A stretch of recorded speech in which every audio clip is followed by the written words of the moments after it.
नमस्कार। शब्द विन्यास 666 पर आप सभी मित्रों का पुनः पुनः स्वागत और अभिनंदन। कहानियों की श्रृंखला में आजकल हम सुन रहे हैं अंकिता जैन जी की कहानी मजहब। अभी तक हमने कहानी का प्रथम अंक सुन लिया है।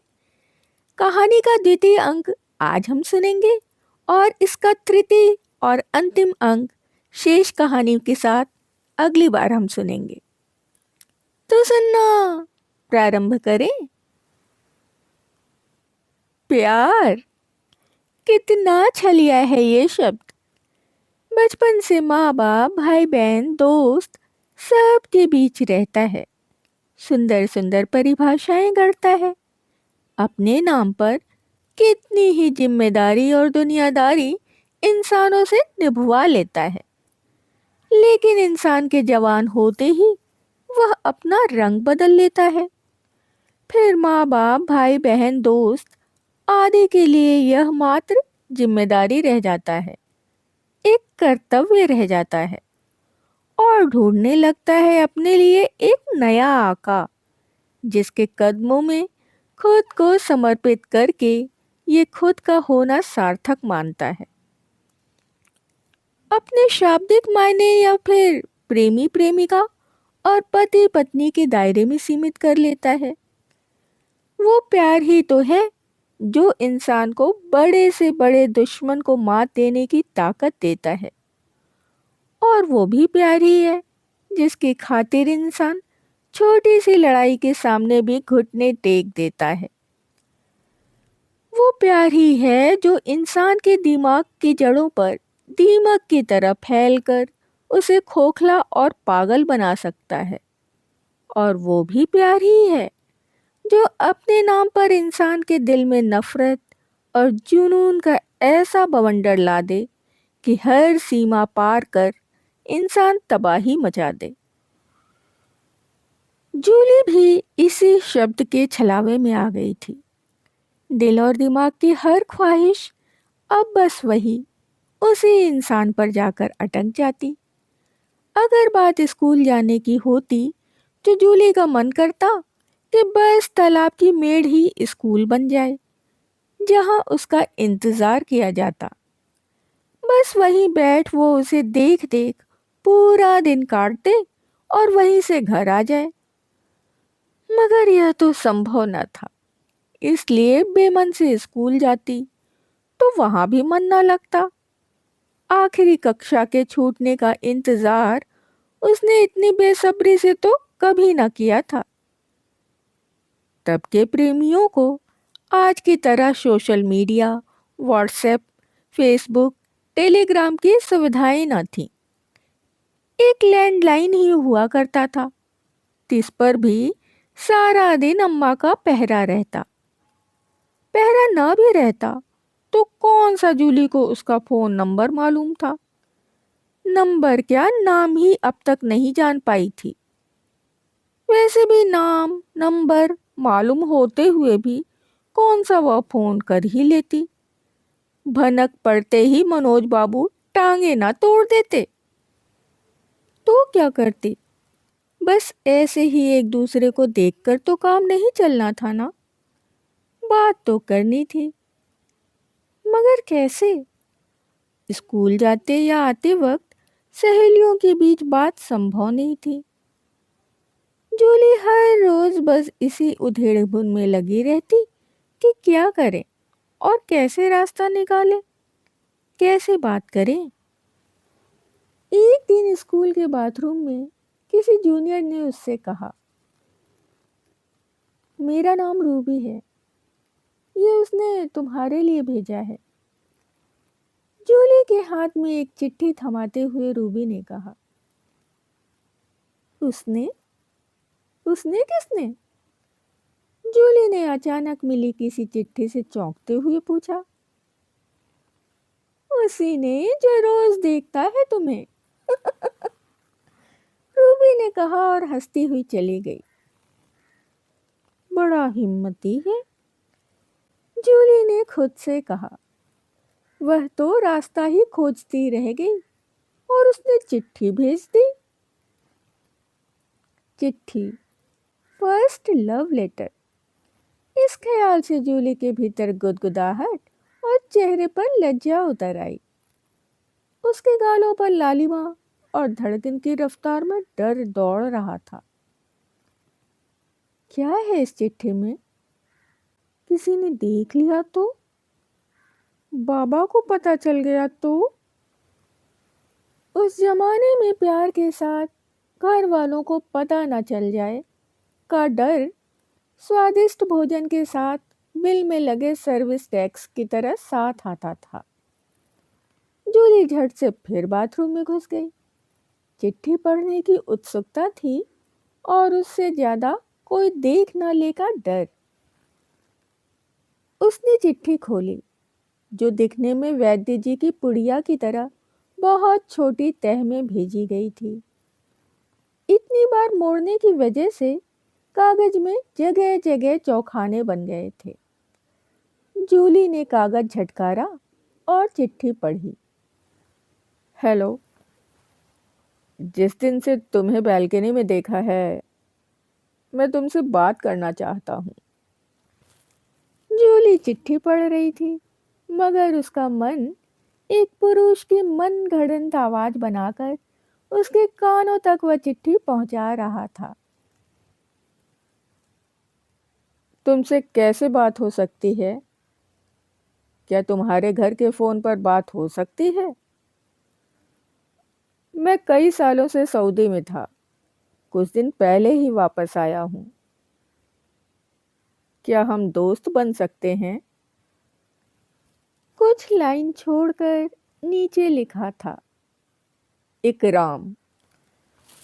नाम पढ़कर जूली का दिल धक से बैठ गया। इकराम? तो क्या यह मुसलमान है? ओह, रूबी भी तो मुसलमान है। तो क्या यह रूबी का भाई है? अब क्या करूं?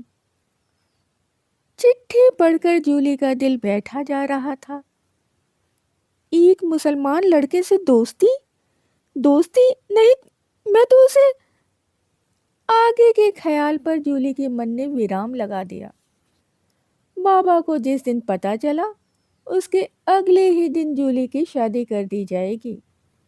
इसी डर से जूली ने पहले चिट्ठी फाड़नी चाहिए, मगर फाड़ नहीं पाई तो मोजे में छुपा ली। पिछले कुछ दिनों से उसके दिल में कुलांचे मार रहा प्यार अचानक से डर के साए में जा छुपा था। ऐसा तो नहीं सोचा था उसने, उसका प्रियांशु चटर्जी कोई हिंदू नहीं बल्कि मुसलमान था। हिंदू में ही कोई दूसरी जाति बाबा कभी पसंद नहीं करेंगे, तो मुसलमान दोस्तों। कितना सुंदर था सब, कितना प्यारा।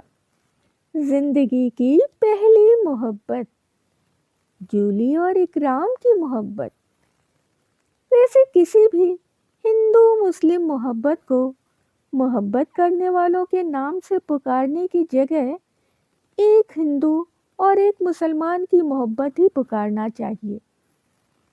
अंततः होता तो वही है, दो लोग, उनके नाम खो जाते हैं, रह जाती है तो बस उनकी जात। मगर मोहब्बत की शुरुआत में कहाँ मोहब्बत करने वालों को इस बात का होश रहता है, खासकर तब जब मोहब्बत जिंदगी में पहली पहली बार हो रही हो। जूली के ख्यालों में बस वही घूम रहा था। वह उसे पसंद करता है, उसे दोस्ती करना चाहता है। फोन पर बात, यह याद आया तो वह और घबरा गई। कहीं उसने घर का नंबर कहीं से पता करके फोन कर दिया तो आफत आ जाएगी। जवाब तो भेजना होगा। अब तक सारे अरमानों को दफन करने का मन बना चुकी जूली ने चिट्ठी का जवाब लिखा, मैं हिंदू हूँ और तुम मुसलमान, हम दोस्त नहीं बन सकते। जूली ने बस इतना ही लिखा, नीचे अपना नाम भी नहीं लिखा। तभी चिट्ठी पकड़ी गई तो उसका नाम नहीं होगा, वह पकड़ी नहीं जाएगी। उस वक्त इतनी समझ नहीं थी कि चिट्ठी पकड़ी जाने पर नाम से ज्यादा हैंडराइटिंग का मिलान होता है। जूली ने अगले दिन चिट्ठी रूबी को दे दी और उसके अगले दिन फिर एक चिट्ठी रूबी ने उसे। तो क्या हुआ अगर तुम हिंदू हो और मैं मुसलमान? हैं तो हम दोनों इंसान ही। प्लीज ऐसा मत कहो। मैं तुमसे बात करना चाहता हूँ, मिलना चाहता हूँ। प्लीज मिलना चाहता हूँ, बात करना चाहता हूँ। यही शब्द जूली के दिल में बार बार घूम रहे थे। अब ये शब्द उसके मुसलमान होने पर भारी पड़ रहे थे। उसके दिल में भी तो उसके लिए आकर्षण था। कैशोर्य का आकर्षण प्यार पर भारी और समझ पर हावी होता है। इस उम्र का आकर्षण अक्सर ही अपनी चाहत हासिल करके ही दम लेना चाहता है, खासकर उस उम्र में जिसे बहकने के लिए ही जाना जाता हो। जूली ने दूसरी चिट्ठी भी मोजे में रख ली। सलवार के भीतर मोजे में क्या रखा है यह छिपाना बेहद आसान था, मगर घर जाकर मोजे नहीं पहने जाते। तब जूली इन चिट्ठियों को अपने कमरे में, अपनी अलमारी में, अपने अंडरगारमेंट्स के नीचे रखती, जहां बाबा क्या माँ के भी पहुंचने की संभावना न के बराबर थी। जब स्कूल जाती तो चिट्ठियां अपने साथ ले जाती, ताकि पीछे से पकड़े जाने का डर ना रहे। क्योंकि मोजों में ज्यादा चिट्ठियां नहीं छुपाई जा सकती थीं, इसलिए जूली ने अगली चिट्ठी मिलने पर पिछली जला देने का निर्णय लिया। इकराम की दूसरी चिट्ठी के जवाब में जूली ने लिखा, बात तो मैं भी करना चाहती हूँ, लेकिन मुझे डर लगता है। बाबा कहते हैं मुसलमान किसी के सगे नहीं होते। तुम मेरा मजाक तो नहीं बना रहे हो ना? जिस पर इकराम का जवाब आया, मैं तुम्हें बहुत पसंद करता हूँ जूली। तुमसे उम्र में 7 साल बड़ा हूँ। यह मेरा बचपना नहीं कि मुझे तुमसे मोहब्बत है। मैं दिल लगी नहीं करता, मैं वाकई तुमसे मोहब्बत करता हूँ। तीसरी ही चिट्ठी में मोहब्बत के इजहार के लिए जूली तैयार नहीं थी। वह न सिर्फ घबरा गई, बल्कि उसने तुरंत फुरत में चिट्ठी जला दी। हालांकि बाद में उसे बहुत अफसोस हुआ, क्योंकि वह इकराम के लिखे उन शब्दों को बार बार पढ़ना चाहती थी। मगर अगले ही पल जब बाबा का ख्याल आता तो दिल को सुकून मिलता कि ठीक ही किया, दोस्ती तक तो फिर भी संभाला जा सकता था। मोहब्बत, वो भी एक मुसलमान से। मोहब्बत मतलब शादी, वो भी एक मुसलमान से। बाबा इस जन्म में तो क्या अगले 100 जन्मों तक भी यह स्वीकार नहीं करेंगे। मनोज बाबू को मुसलमानों से सख्त नफरत थी, इतनी कि मुसलमान ग्राहक को पान भी हथेली पर नहीं देते थे। उन्हें तो बस मौका मिलता और वे जैसे मुसलमानों के पूरे इतिहास को ही तोते की तरह सुना डालते, 2-4 गालियां अपनी तरफ से मिलाकर। अरे ये साले मुसल्ले, इनका भी कोई ईमान हो बे है? ये तो अपनी ही बहन बेटियों से ब्याह कर ले हुए हैं, हमें काफिर के हुए हैं। हमें बताओ, एक अलग देश बना लिया फिर भी यहाँ पड़े हैं। अरे हम काफिर हैं तो चले जाए ना अपने देश में, वहां तो पूजे जाएंगे। मगर आदत तो है दूसरों की दुनिया उजाड़ने की। यही तो करत आ रहे हैं पुश्तन से। यही वो हरामी औरंगजेब ने किया, हमारे सबरे मंदिर तोड़ दे। बताओ, राम भूमि पे ही कब्जा कर ले। ये साले बहनचो। मुसलमानों की बात आते ही मनोज बाबू की जुबान ये चंद लाइनें तकिया कलाम की तरह बोलने लगती। इससे कम कभी नहीं, ज्यादा में भले दो चार गाली और दे ले। मनोज बाबू को अकेले बदनाम क्यों करे? पूरा गांव ही तो दो पार्टों में बटा था। अधिकांश हिंदू मुसलमान एक दूसरे को दुश्मन मानते थे। जो दो चार इस मतभेद और मनभेद को मिटाने की कोशिशों में लगे रहते, वे इन पार्टों के बीच घुन से पिसते रहते। मनोज बाबू के मन में इस दुश्मनी की जड़ जरा गहरी थी, यूं कहूं कि गांव के इतिहास से जुड़ी थी। मनोज बाबू जब जूली की उम्र के थे, तब गांव में हुए एक हिंदू मुस्लिम बलवे में एक मुसलमान की दुकान के आगे आलू बम फोड़ आए थे। धमाके की आवाज हुई तो पुलिस के लपेटे में आ गए। बलवे में धमाके की आवाज के आगे ये कौन गौर करता है कि धमाका बम का था या पटाखे का? बस कर दिया अंदर। और जब 4 दिन थाने की रोटी खाई तो मन ने पैर बांध लिया। मनोज बाबू के पटाखे को न सही, तलवारों और छुरियों और लट्ठों को उस बलवे में बहुत खून का भोग लगा था। बलवा किस वजह से हुआ था, आज तक कोई नहीं जानता। बस उड़ी उड़ी बातें थीं। कोई हिंदुओं को दोष दे रहा था, कोई मुसलमानों को।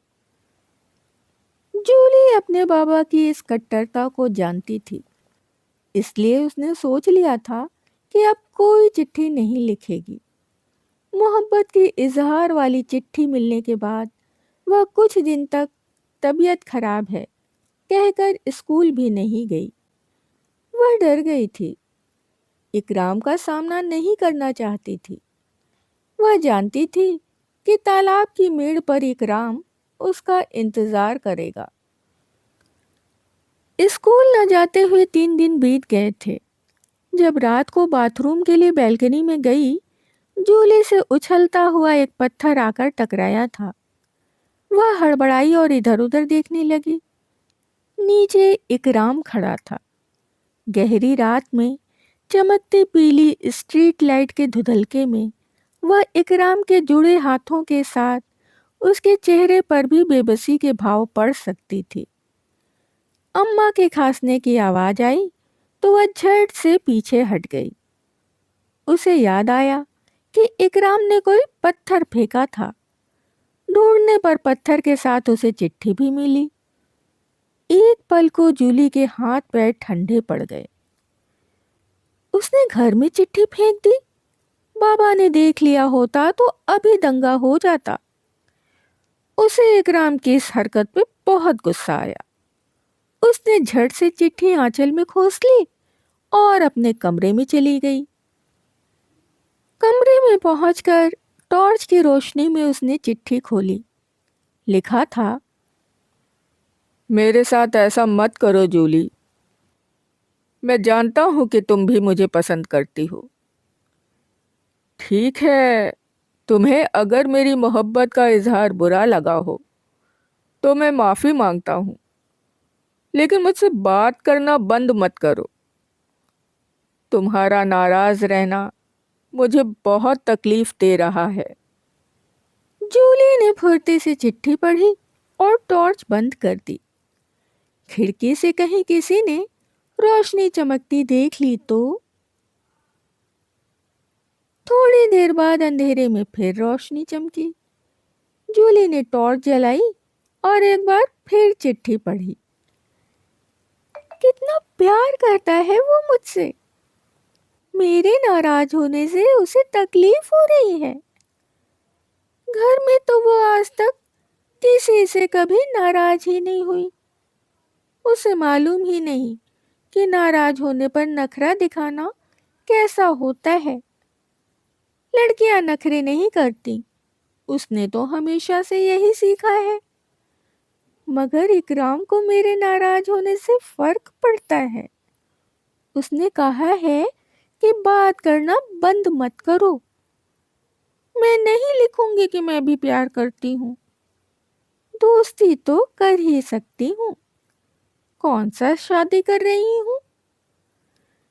शादी का ख्याल आते ही एक बार फिर जूली की हिम्मत रेत के महल की तरह मिनट भर में ढह गई। इकराम और जूली की कभी शादी नहीं हो सकती थी। यह बात जूली को वैसे ही पता थी जैसे उसे पता था कि चंद्रमा पृथ्वी के चक्कर लगाता है और पृथ्वी सूरज के। इन दो अकाट्य सत्य की तरह यह भी एक अकाट्य सत्य था कि जूली और इकराम की कभी शादी नहीं हो सकती थी। शादी कितना निराला शब्द है ना यह। हिंदुस्तानी व्यवहार में दो लोगों के बीच प्रेम आए ना आए, शादी पहले आती है। अरेंज मैरिज हो तो शादी पहले आनी ही है, मगर लव मैरिज हो तब भी लड़कियां प्रेम की हामी तभी भरती हैं जब उन्हें इस बात की गारंटी हो जाए कि जिस लड़के से वे प्यार करेंगी उसी से शादी भी हो ही जाएगी। वर्तमान में माहौल में थोड़ी समझ आई है, मगर 2 दशक पहले तक प्रेम जीवन का एक भाव नहीं बल्कि जीवन साथी पाने की गारंटी होता था। जूली भी तो उसी सदी की थी। वह इस सामाजिक चलन से अलग कैसे हो सकती थी। इसलिए अंततः उसने यही निर्णय लिया कि क्योंकि उसके और इकराम की शादी हो ही नहीं सकती, इसलिए वह इकराम से साफ साफ कह देगी कि वे दोनों दोस्त रहेंगे, उसके आगे कुछ नहीं। जूली जिंदगी में पहली बार इस तरह नखरे में दिल लगी महसूस कर रही थी। हया की चादर में लिपटी उसकी मोहब्बत भीतर ही भीतर खुशी से उछल रही थी कि कितना सुंदर है इस तरह नखरा करना। जब कोई आपके लिए परेशान हो रहा हो, जब कोई आपके लिए तड़प रहा हो। जूली इकराम को दोस्ती का खत लिखेगी, मगर कुछ और दिन उसे तड़पा कर। अगले दिन वह स्कूल गई। तालाब किनारे इकराम को भी देखा, जिसके चेहरे पर जूली के दिखते ही सुकून की परत चढ़ाई थी, जो जूली से निगाहें हटा ही नहीं रहा था। और एक जूली थी जो इकराम को तड़पाने में कोई कसर नहीं छोड़ रही थी। वह मुस्कुराना चाहती थी, मगर इठलाती हुई साइकिल से निकल गई। उसने देखा कि इकराम इशारे से कुछ कहना चाहता है, मगर वह नाराजगी की अधा ओढ़े चली गई। स्कूल से वापसी में उसे इकराम नहीं दिखा। यह पहली बार था जब इकराम उसका इंतजार नहीं कर रहा था। जूली की नजरों ने तालाब के सारे किनारे नाप लिए, मगर इकराम नहीं दिखा। कहीं बिजी होगा सोचकर वह घर आ गई, मगर भीतर उम्मीद थी कि आज रात भी इकराम की चिट्ठी बैल्कनी में पत्थर में बंधकर आएगी।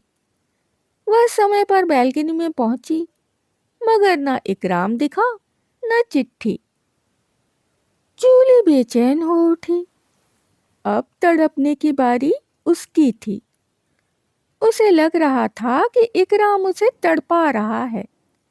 अब वह नाराजगी दिखा रहा है, इतरा रहा है ताकि मैं उसे मनाऊं। अगले दिन रूबी से इकराम की खबर लेने के इरादे से स्कूल पहुंची, तो रूबी से भी उसे कोई जानकारी नहीं मिली। जूली अपनी इजहार दोस्ती की चिट्ठी रूबी के हाथ में नहीं देना चाहती थी, इसलिए वह रोज रात 11 बजे इकराम का बैल्कनी में इंतजार करने लगी। जब हफ्ता भर गुजर गया और इकराम कहीं भी नहीं दिखा, तो जूली की दोस्ती के ख्याल को मोहब्बत की तड़प खा गई। उसने मान लिया कि वह सिर्फ दोस्त नहीं रह सकती। देर रात तक इकराम की याद में भीगा तकिया और उसकी वापसी की दुआ ने जूली को यह एहसास दिला दिया कि वह इकराम से मोहब्बत करती है। उस रात वह पहली बार किसी के डांटने पर नहीं रोई थी, किसी गलती पर नहीं रोई थी, किसी सजा पर नहीं रोई थी, वह मोहब्बत की तड़प में रोई थी। यही तड़प इकराम के सामने हूबहू जाहिर हो गई जब जुदाई के बाद 11वें दिन इकराम उसे दिखा। बस फिर क्या था, दोस्ती की दीवार गिरी और मोहब्बत की दीवार खड़ी करने रोज चिट्ठियों की ईंटें चुनी जाने लगीं। अब सिर्फ स्कूल आने जाने का इंतजार नहीं होता था। अब जूली शाम के वक्त छत पर किताबें लेकर मिलती थी। किताबों की ओट से घर के सामने वाले वॉलीबॉल ग्राउंड में इकराम को देखती थी। उसकी जीत पर खुश और हार पर दुखी होती थी। हाट में भीड़ के बीच इकराम के इशारों से दिल की भूख सेकी जाती थी। मोहब्बत दोनों तरफ से परवान चढ़ रही थी। ऐसे में कितने दिन दूर रहा जा सकता था। मगर गांव में जहां एक दूसरे के सामने पड़ जाने पर रास्ता बदल लिया जाता हो, वहां मुलाकात कैसे संभव है और कहां? बस यही बातें वे अपनी चिट्ठियों में लिखा करते। बातें तो और भी लिखी जाती। इकराम को मोहम्मद रफ़ी पसंद है, जूली को अभिजीत। इकराम को काला रंग पसंद है, जूली को लाल। इकराम को मुंबई पसंद है, जूली को नैनीताल। इकराम को समंदर पसंद है, जूली को पहाड़। इस बात पर दोनों कई बार झगड़ भी लिया करते। इकराम को जूली की आंखें पसंद हैं और जूली को इकराम की मुस्कुराहट।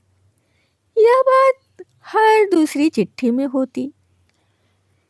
अब बस ये आंखें और ये मुस्कुराहट दोनों करीब से देखना चाहते थे, छूना चाहते थे, महसूस करना चाहते थे।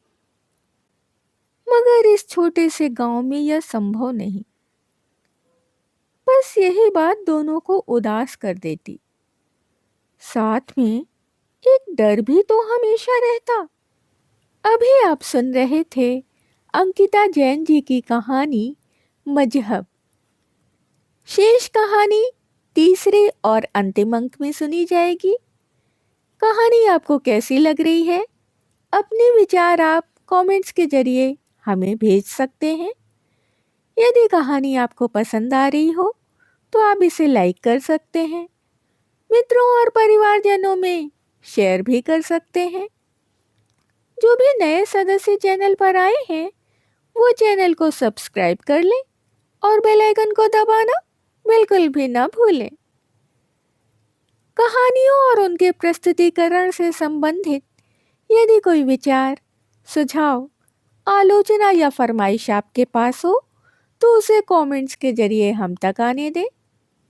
इसके अलावा अपने पसंद की कोई कहानी, उपन्यास या अपने पसंदीदा किसी लेखक की कोई रचना यदि आप सुनना चाहते हैं तो उसके लिए भी आप कमेंट्स में हमें लिख सकते हैं। अभी के लिए विदा, शुक्रिया।